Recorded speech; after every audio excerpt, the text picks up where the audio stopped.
Hey, finally, I got a good day's work in. My back fence, I made some shelves out of that red oak that's been in there for 40 years underneath big, huge spruce pine trees. And the fence has been under there, the nettles and all that. It's been covered by the weather, but it's been out, just becoming antique. And I got 100 boards. At least. I took off, there were 17 to each section. And I took off, today I took off 3 sections. And before that, I took off 3 sections. So that's 6 times 17. That's how many boards I got. I invested in that 40 years ago. The guy in the back of me, he was a rabbit hunter. He had hounds and dogs, and they were kind of irritating because I lived in a trailer which was up in the front of my property, but I built my house in back of the trailer I was living in. I got a pick and a shovel and a wheelbarrow, and I dug a hole. Everybody's going, what's he doing? What's he digging a hole for? One guy came up to me, he says, hey, I'm kind of wondering why you digging that great big hole for. He's dead now. He was a rabbit hunter. Him and his son used to go rabbit hunting all the time. Well, he come up to me and I says, well, I'm going to build a house there. He goes, I don't see no house. You're going to build a house. I don't see no house. Just rubbing it in. He had 4 or 5 sons, right? So he and they were all teenagers, and so he knew how to talk to them. He knew how to be who he was. Pretty good guy. But I brought him up, and he was the one that encouraged me. I says, oh, that's what they think. They don't see no house. Well, I'm going to get a house built right here, right in back of this trailer. Well, I went out and I went down to a lumber company, and there was an old man there. He's passed on now, but he was sweeping the floor in his place where all the nails were. So he had a big pile. He was sweeping and everything. He had it all together, and he put it in a box, and he handed it to me.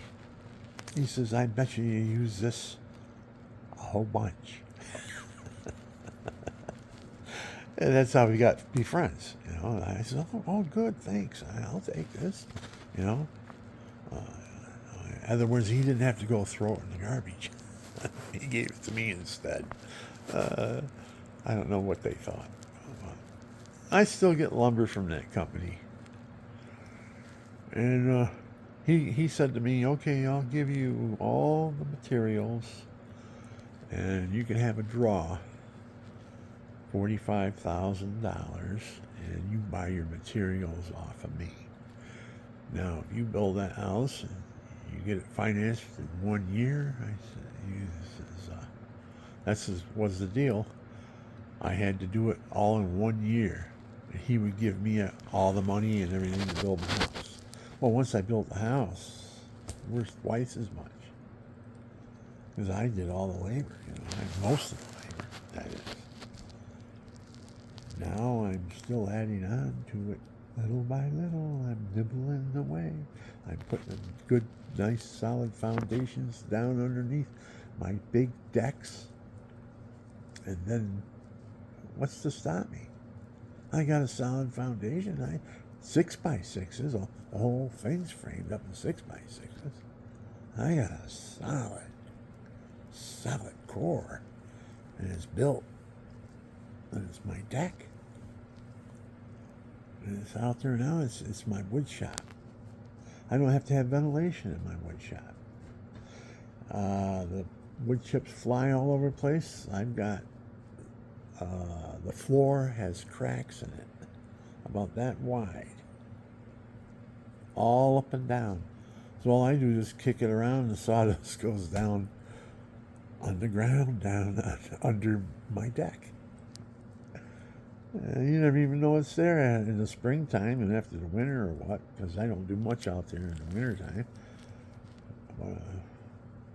If I start feeling as good as I have been feeling, I had a bad accident the other day. Been about 5 days now, but I had the lumber company deliver some more lumber, and there was a mix-up. He didn't knock hard enough or anything to let me know he was here. I would have went out, helped him unload the lumber. I didn't answer the door. I didn't hear. I must have been sleeping or something. I don't know. He didn't knock hard enough. So he went and he said, I can pull this off. So he boom, boom, boom, boom, boom, boom, and unloaded it. Well, when they loaded it, they loaded the big stuff first, and then the lighter stuff on top of the big stuff. See? You don't load the Empire State Building upside down when you put it in the ground. You know. It's like doing something like that if you put all the heavy stuff on top of all the light stuff, 2x4s, 2x6s, and stuff like that. And then you got these big honking 16-foot 4x4s, and they weigh a ton almost. Oh my God! It came down on my foot. I've got a picture on the internet. I did a video on it. I showed how it happened, and I showed I call it the carpenter's snag trap. Snag trap, because they snagged me good. If they were out to get me, ooh, I wonder if the guy, this is what went through my head, if the guy that piled that lumber on top, he might not have known what he was doing. And if he wasn't a good Christian, who's got control over it? And he could set a trap for me real easy. Right then and there. And the guy wouldn't even know he did it. You know? So I don't know why I could have helped him. Everything, I wouldn't have had the broken foot. But the 4x4 came down, I showed it in my film, and wham! Snapped my arch of my foot, right? I mean, it swelled up as big as a grapefruit. Right in front of my eyes. My wife and I are both looking at it. It was huge. And then all of a sudden, she got in the refrigerator, because God always gives you a way out. He always makes it. You know, well, here's what I'm going to do. They're calling it a compression injury. But I know my foot was broke. Now, they took the x-rays of it and they say it's not broken. But was it broken and it was healed? Would that show up in the x-rays? I want to get those x-rays, because I know that foot was broken. And if God healed it, and that swelling went right down in front of my eyes. My wife's too, she was looking at it. And she said that, well, it's because I put a bag of beans, frozen beans on it. It wasn't even a second she put that on there. I wasn't sitting around with it on there or anything. She put it on there, and no, you know, so she in her mind thought that she put ice on it. And that's what made it go down. Unbelievable. But it's still a little bit, I'm looking at it right now, It's still swollen, and it's been about the fifth, sixth day now. I'm getting around better now. I went out and had a good day today. I took the back fence down. It's that red oak I put up there 40 years ago. The guy in the back knew the guy at the, where was it? Double Lot Lumber or something like that. They were wholesalers and stuff. And I paid for the wood. They brought it, and I built the fence. And it stood there since 1980. So what is it now? 43 years. Right? 1980 to now?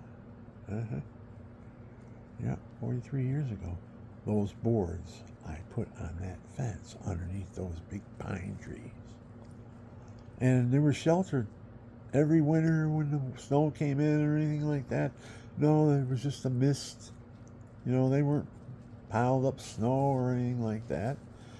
The trees hung over them and covered the whole fence, sheltered it and all that. I was seasoning, God, seasoning, because I am making some beautiful, antique looking barnwood type shelving. Oh, you got to see it. It's beautiful. I made one, and then I made one that was, I took and routed it all, but I didn't plane it. So I got the old barnwood look, but routed all the way around, all the corners and everything, all routed, and then I stained those, and it's oak, and it's antique. You can't buy wood like this, nowheres. I'm thinking about, I'm going to charge at least $250 for a shelf. These things are gorgeous. There's nowhere, anywhere. I've never seen anything like this. And I was in my 30s, you know, I'm a wood shopper. I had my own wood shop and all that. Sold it when I went into real estate. I got my broker's license. And then I built the addition onto my house, and I fell off the scaffold and hurt my back. And I haven't been right. I was back in 2004-ish, somewhere around there. Oh, I've been almost 20 years with a bad back. And now this was the first year that I have had a wheelchair. So, and God kept me in that for a couple months. But now he's letting me, I pray and I'm asking him to give me my health. Let me get cooking here. Man, I'm going to go another 70, God. This time I'm going to go it all with you. Instead of where whatever I was took me wherever I went. Oh my God. Not until he came into my life did things change. And I was a stubborn little Dickens. You know, I see God work miracles in my life. I just went over my head. I never even gave it a thought. Until now, in my old age, I look back at some of the thoughts you have, when you dream or you daydream or whatever. I don't lust when I daydream about myself in the past.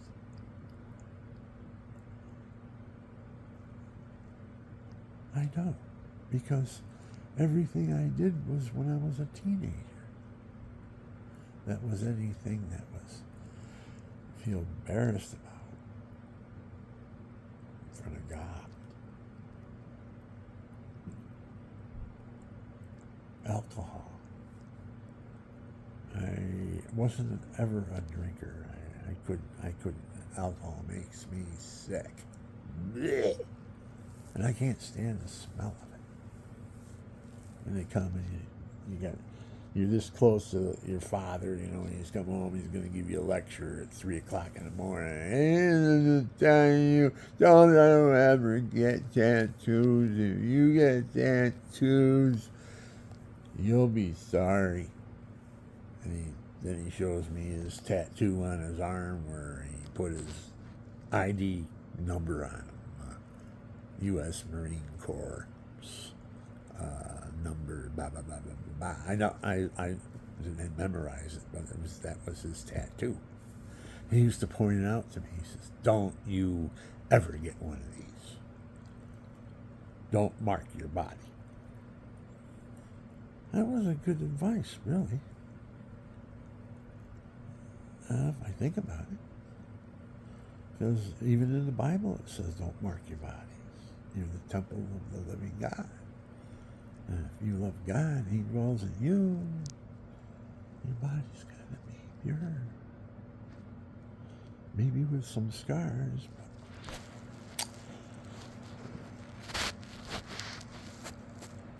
Well, I do see some people who are very religious, and they just gotta have God tattooed on them somewhere, symbolically speaking. May it be on your chest, or cross, or tattoo on your arm. I've got a nephew that's, he can sit down and tell a story about all the tattoos, what they represent, and all that stuff. And I says, I kidded him. Oh, this is funny. I kidded him. I says, I saw a guy that had tattoos. Tears. What does that mean? And my nephew goes, I think it means he killed somebody. You're kidding me. Wow. I saw a guy like that walking around. So, was he playing with my head? I don't know. So I go back to him and I says, well, then that answers it. The question I have. I says, I saw this guy the other day with a tattoo right here on his nose. And it was green. A green tattoo. A little green tattoo, you know. It didn't represent anything, just looked like a little bird turd, really. So, but anyways, he had that tattooed on his nose. And I said to my nephew, I said, what did that mean? He goes, I don't know. I says, I asked him. And he says, that represents a booger. When people look at me, I want them to look at the booger on my nose.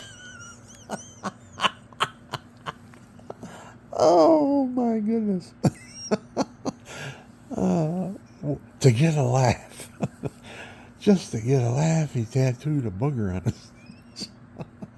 I saw a guy once that had a big wart right on the end of his nose. Oh. I'm saying, can you take care of that?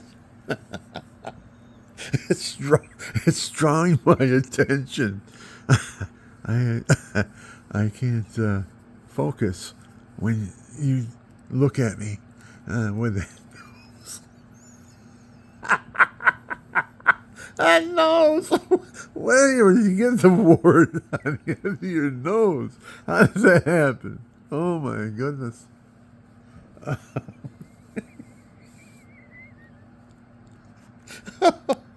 You talk about joy. God gives me some time sometimes, and I start thinking of what I've gone through.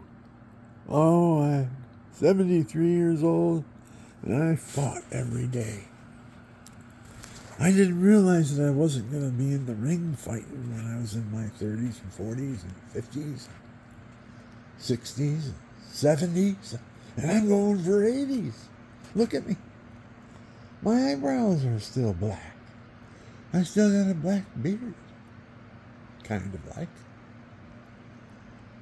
I'm only half done here, guy. And I'm 70, so I think I got another 70.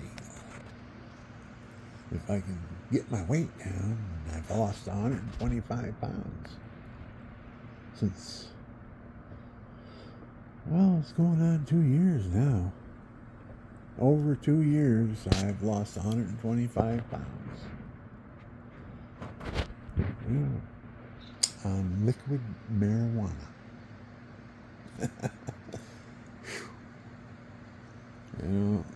Don't smoke. I'm getting away from all that stuff. I'm too old for that. And I never really rolled or smoked a pipe or anything like that. But I do get a cough once in a while.